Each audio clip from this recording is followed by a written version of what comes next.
Сейчас вот арестовали Изата ОМОНа. Человек, который лишили гражданства российского в нарушение всех человеческих правил, всех законов, всех норм. Российского гражданина Изата ОМОНа, выпускника Дипакадемии.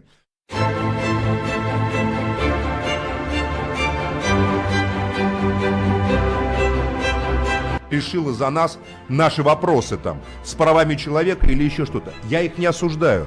Я понимаю, что это идеология. Это идеология классических русских либералов.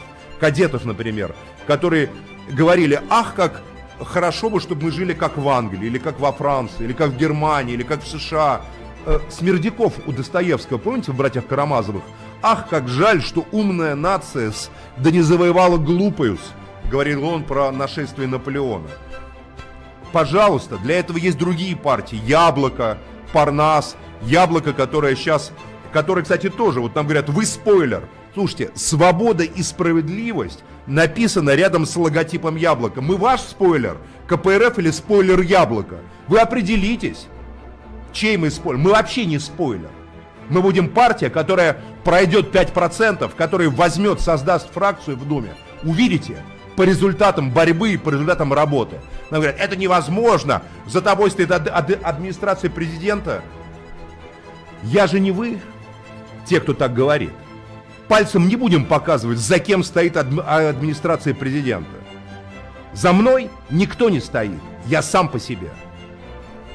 Когда я по тюрьмам своих товарищей навещал, понимаете, и за них ратовал, я что-то голосов не слышал, на левом фланге в частности, с осуждением нарушения прав человека, которые подвергались сотни людей по всей стране, на Кавказе, в Поволжье, в других местах. Сейчас вот арестовали Изата ОМОНа. Человек, который лишили гражданства российского в нарушение всех человеческих правил, всех законов, всех норм. Российского гражданина Изата ОМОНа, выпускника Дипакадемии, передали просто без суда, разорвали его паспорт и отправили в Таджикистан на расправу. Сейчас, значит, ему дадут там 14 лет. За что? К товарищам, так называемым, из левого фронта я обращаюсь. Потому что он защищал права трудовых мигрантов в России. Потому что он пытался организовать какой-то профсоюз, который противостоял бы эксплуатации трудовых мигрантов из Таджикистана, многие из которых даже языка не понимают. Где заявление левых организаций по этому поводу? Вы иногда не видите дальше своего носа. А если видите, то смотрите в таком узком растре. Но я готов сотрудничать со всеми. Мы будем взаимодействовать со всеми, кто является патриотом, кто не связан ни с какой заграницей и кто стоит на позиции демократической коалиции. Я считаю, что в наше время создание партий или движений с чисто идеологической мотивацией – это пережиток прошлого. Идеология может быть в сознании у человека, у группы людей. Идеология больше не консолидирует людей. Мы прошли огромный путь. И идеология – это важная вещь, а особенно философски и научно подкрепленная идеология. Но гораздо важнее – это нормальное человеческое отношение друг с другом. Это уважительное отношение, это кооперация и сотрудничество друг с другом.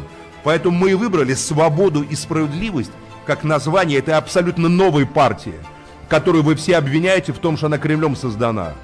Она еще недели не прошло, как возникла свобода и справедливость. Все уже, как говорится, и зашли слюнями, понимаете, по этому поводу. Кроме тех, кто дал себе труд мне позвонить и выяснить, что и как. Вот ребята приехали, значит, из этого самого... значит, вот от Захара Прилепина ребята приехали, взяли у меня интервью. Скоро оно выйдет, наверное, понимаете? Пожалуйста. Я открыт для всех, вы все меня знаете. Я никогда не бегаю ни от самых острых вопросов. Но вот эту вот манеру за спиной языком молоть, оставьте это себе. Поэтому я услышал, что руководство КПРФ очень аккуратно высказывалось на эту тему. Я благодарен, потому что я так и воспринимаю и Геннадия Андреевича Зюганова, и Владимира Ивановича Кашина, и Юрия Вячеславовича Афонина, и Сергея Павловича Обухова, и Дмитрия Георгиевича Новикова, и всех, кого я знаю очень хорошо за эти годы, как людей, вменяемых в политике, которые ждут сначала ситуации, а потом дают ей политическую оценку. Я же вам даю